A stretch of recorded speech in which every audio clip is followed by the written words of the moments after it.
We provide you the platform to turn your dreams into reality. Give wings to your aspirations with KR Mangalam University. पाक को expose करने के लिए पहला delegation रवाना हो चुका है। जेडीयू सांसद संजय झा के नेतृत्व में ये डेलीगेशन रवाना हुआ है, जिसमें अलग अलग राजनीतिक दलों के सांसद हैं। जापान, इंडोनेशिया, मलेशिया और सिंगापुर का ये डेलीगेशन दौरा करेगा।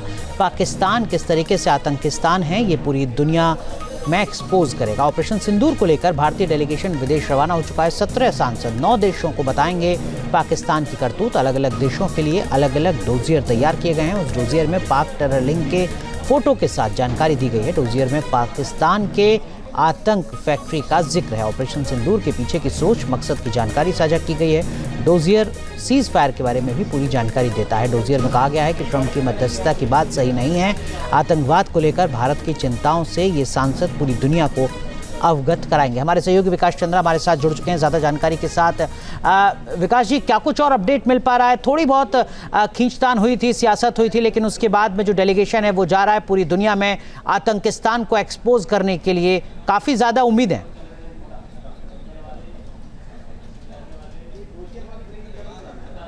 जी अनुराग, बिल्कुल सही कहा आपने। पहला ग्रुप जो सांसदों का है वो रवाना हो चुका है और सभी सांसदों की एक दिन पहले ब्रीफिंग हुई थी पार्लियामेंट में और विदेश सचिव ने उन्हें विस्तार से बताया था। जो भारत का अपना रुख पाकिस्तान से बदला है, जो नीति बदली है, उस पर भी विस्तार से जानकारी दी गई और पाकिस्तान किस तरीके से टेररिस्तान है, आतंकिस्तान है, आतंकवाद की कैसे वो खेती करता है, इसकी पूरी डोजियर दी गई। और सबसे बड़ी बात है कि जो सांसद जिन जिन देशों में जाएंगे उस हिसाब से अलग अलग डोजियर तैयार किए गए हैं कि अगर यूके जाते हैं तो यूके में अगर आतंकी घटना घटी है तो उसका लिंक पाकिस्तान के साथ कैसे जुड़ता है, कहां उन आतंकियों को ट्रेनिंग पाकिस्तान में दी गई थी, किसने उसकी फंडिंग की थी, उसके फोटोग्राफ्स क्या हैं, उसके डिटेल्स क्या हैं, उस तरीके से डोजियर को तैयार किया गया। यानी हर देश के हिसाब से डोजियर को तैयार किया गया है और सभी सांसदों को दिया गया और पूरी तरीके से कि पाकिस्तान किस तरीके से आतंकवाद को पालता है, पोसता है, दुरुपयोग करता है, उसकी पूरी जानकारी न सिर्फ दस्तावेज के तौर पर बल्कि फोटोग्राफ्स के तौर पर भी दी गई है और आतंकवादी कैंप जो पाकिस्तान में है उसकी भी फोटो उसमें दी गई है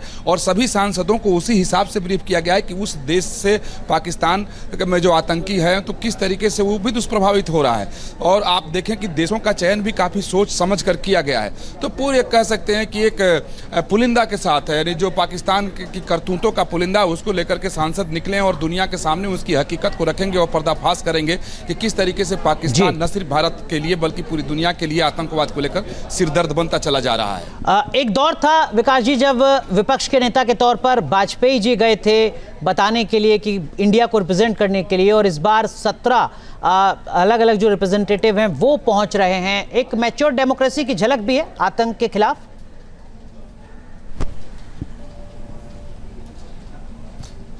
जी बिल्कुल अनुराग, आपने सही कहा कि आप देखिए इसके पहले भी ये परंपरा रही है कि विपक्ष के लोग जाते रहे। उसी परंपरा को मोदी सरकार ने आगे बढ़ाया और तमाम विपक्षी सांसदों को एक बड़ी जिम्मेदारी देकर, क्योंकि ऑपरेशन सिंदूर, उसके बाद सीज फायर और पूरी दुनिया का एक जो मूड बना है, माहौल बना है, उसमें सभी दलों के सांसदों को विदेश भेजना एक परिपक्व जो अपने देश की राजनीति है और जनतंत्र है उसको भी दर्शाता है। और सभी सांसद जाएंगे और पाकिस्तान की पोल खोलेंगे तो दुनिया में एक अलग मैसेज जाएगा कि बेशक भारत बहुदलीय प्रणाली में जीता है, लेकिन भारत की जब बात आती है तो सभी का सुर एक होता है। आप देखिए असदुद्दीन ओवैसी भी होंगे और इसमें सीपीआई सीपीएम के भी लोग हैं, इसमें टीएमसी के भी अभिषेक बनर्जी जा रहे हैं। तो सभी दलों के लोग हैं जो जाकर के रखेंगे तो उसका एक अलग प्रभाव पूरी दुनिया पे उत्पन्न होगा, क्योंकि अलग अलग दल के न सिर्फ सत्ताधारी दल, अगर विपक्ष के लोग भी जाकर के पाकिस्तान को कटघरे में खड़ा करेंगे, पाकिस्तान के खिलाफ सबूत पेश करेंगे कि किस तरीके से पाकिस्तान भारत को आतंकवाद के जरिए परेशान कर रहा है और वहाँ पर आतंकी घटनाओं को अंजाम दिलाता है और दुनिया में भी उसके तमाम जगहों पर टेरर उसके जरिए हुए हैं,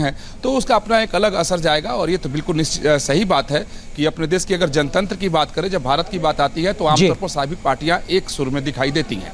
यकीनन अलग अलग राजनीतिक दल के प्रतिनिधि हैं, अलग अलग क्षेत्रों से आते हैं, अलग अलग धर्म और अलग अलग जाति के हैं और वो आतंक के मोर्चे पर एकजुटता के साथ पूरी दुनिया के सामने पाकिस्तान को एक्सपोज करेंगे अब आने वाले दिनों में। न्यूज नेशन अब व्हाट्सएप पर खबरों की ताजा अपडेट के लिए न्यूज नेशन के इस क्यूआर कोड को स्कैन करें।